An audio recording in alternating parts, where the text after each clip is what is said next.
Next topic पे आते हैं। नेक्स्ट टॉपिक हमारे पास है एक्टिविटी 1.1। हमारी साइंस की बुक के अंदर जो एक्टिविटी 1.1 है ना, उसे हमने डिस्कस करना है। चलो स्टार्ट करते हैं। फर्स्ट पॉइंट पे आते हैं। Dissolve about 10 gram of sugar in 100 millilitre of water. सबसे पहले आपने थोड़ा सा पानी लेना है, उसके अंदर थोड़ी सी शुगर को ऐड करना है। अच्छे से आपने उसे डिजॉल्व करके शुगर सॉल्यूशन बना लेना है। पानी आपके पास कितना है, स्मॉल क्वांटिटी में लेना है, सिर्फ 100 ml, और उसके अंदर आपने स्मॉल क्वांटिटी में सिर्फ 10 ग्राम शुगर ऐड करनी है और अच्छे से उसे मिक्स करके शुगर सॉल्यूशन प्रिपेयर कर लेना है। Take 20 millilitre of this solution in a test tube and add a pinch of yeast granules to it. अभी जो आपने शुगर सॉल्यूशन बनाया था ना, उसमें से थोड़ा सा, मतलब लगभग 20 ml आपने एक टेस्ट ट्यूब के अंदर डाल देना है। आपने शुगर सॉल्यूशन बना लिया था ना, उसमें से थोड़ा सा, मतलब सिर्फ 20 ml आपने टेस्ट ट्यूब के अंदर डालना है और उसके बाद उसके अंदर थोड़ा सा यीस्ट को ऐड कर देना है। नेक्स्ट पॉइंट है, put a cotton plug on the mouth of the test tube and keep it in a warm place. Test tube के अंदर आपने पहले शुगर सॉल्यूशन को डाला था, उसके बाद आपने उसके अंदर थोड़ा सा स्मॉल क्वांटिटी के अंदर यीस्ट को डाल दिया था। अब आपने फिर उस टेस्ट ट्यूब को ना ऊपर से बंद करना है, तो एक कॉटन प्लग लगा के टेस्ट ट्यूब को आपने ऊपर से बंद कर दिया। बस फिर आपने टेस्ट ट्यूब को किसी वार्म प्लेस के ऊपर, किसी गर्म जगह के ऊपर आराम से थोड़ी देर के लिए रख देना है। After 1 or 2 hours, put a small drop of yeast culture from the test tube on a slide and cover it with a cover slip. 2 घंटे के बाद आप दोबारा उस टेस्ट ट्यूब के पास जाओ, टेस्ट ट्यूब हाथ में उठाओ, ऊपर से जो कॉटन प्लग है उसे हटा दो और एक स्लाइड के ऊपर ना सिर्फ एक ड्रॉप आपने गिरा लेनी है। फिर अपने स्लाइड को कवर स्लिप से बंद कर देना है। Observe the slide under a microscope. फिर आप स्लाइड को माइक्रोस्कोप के नीचे रख के ऑब्जर्व करो कि आपको क्या नजर आ रहा है। अभी तक हमने क्या क्या किया वो क्लियर हो गया।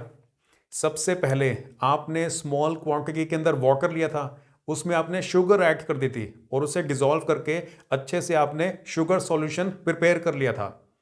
फिर आपने थोड़ा सा शुगर सॉल्यूशन टेस्ट ट्यूब के अंदर डाला। टेस्ट ट्यूब के अंदर फिर आपने यीस्ट को भी ऐड किया। फिर 2 घंटे के लिए आपने उस टेस्ट ट्यूब को ऐसे ही रख दिया, ऊपर से कॉटन प्लग लगा के टेस्ट ट्यूब को आपने ऐसे ही रहने दिया। 2 घंटे के बाद आप जाओगे, टेस्ट ट्यूब हाथ में लोगे, कॉटन प्लग हटाओगे और स्लाइड के ऊपर उस मिक्सचर में से एक ड्रॉप आपने गिरा लेनी है।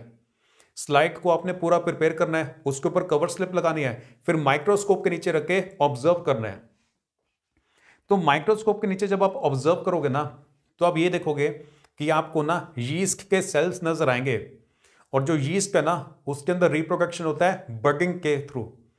बगिंग जो एसेक्सुअल मेथड ऑफ रिप्रोडक्शन है ना, यीस्ट बगिंग की प्रोसेस को यूज करते हैं रिप्रोडक्शन के लिए। तो यीस्ट के सेल्स के अंदर आप देख पाओगे कि बगिंग हो रही है, मतलब एक जगह के ऊपर ना बड डेवलप हो गया है, आउटग्रोथ डेवलप हो गया है। सेल में से बाहर की तरफ एक आउटग्रोथ डेवलप हो गया है, ग्रो करना स्टार्ट हो गया है। उसी जगह पे बार बार रिपीटेड सेल डिवीजन होता है और एक नया यीस्ट बनना स्टार्ट हो जाता होता है। तो जब आप माइक्रोस्कोप के नीचे रख के देखोगे ना, तो आपको यीस्ट के सेल्स नजर आएंगे जो कि ओवल शेप में होते हैं और साथ में आपको बगिंग भी नजर आएगा। बगिंग की जो प्रोसेस है वो भी आप देख पाओगे। यहां पे ये जो हमने शुगर सॉल्यूशन के अंदर यीस्ट को डाला था ना, शुगर को यूज करने का फायदा ये था कि आपने यीस्ट को खाना दे दिया ना, तो अब एनर्जी आ गया उसके पास। उसी एनर्जी को यूज करके वो ज्यादा स्पीड से बगिंग कर पाएंगे। तो आप अपनी ऑब्जर्वेशन में और एक्सप्लेनेशन में ऐसे लिखोगे।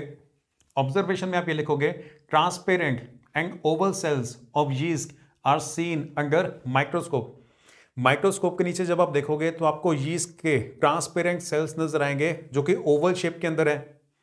दीज सेल्स शो बगिंग, साथ में आपको बगिंग की प्रोसेस भी नजर आएगी, मतलब सेल्स के अंदर आपको ना छोटे छोटे बग्स भी नजर आएंगे, वहां से नए यीस्ट पैदा होने शुरू हो जाएंगे। Yeast is a simple unicellular organism. जो यीस्ट है ना, वो सिंगल सेल्ड ऑर्गेनिजम्स होते हैं, उनके बॉडी के अंदर सिर्फ और सिर्फ एक ही सेल होता है। It reproduces by budding. जो यीस्ट है उनके अंदर रिप्रोडक्शन बगिंग वाले मेथड से होती है। Asexual method of reproduction, bugging को वो यूज करते हैं। Presence of sugar in solution acts as a favorable medium to the yeast as it provides them with a source of energy. आपने test tube के अंदर पहले शुगर सॉल्यूशन डाला था, उसके बाद आपने उसके अंदर यीस्ट को ऐड किया था ना, तो यीस्ट को आपने खाना दे दिया, मतलब सोर्स ऑफ एनर्जी प्रोवाइड कर दिया, तो उसकी वजह से बर्गिंग की जो स्पीड है ना वो भी इंक्रीज हो जाएगी, आपको अच्छे से बर्गिंग नजर आनी स्टार्ट हो जाएगी. After maturation the bug catches from the mother yeast and starts a new life cycle.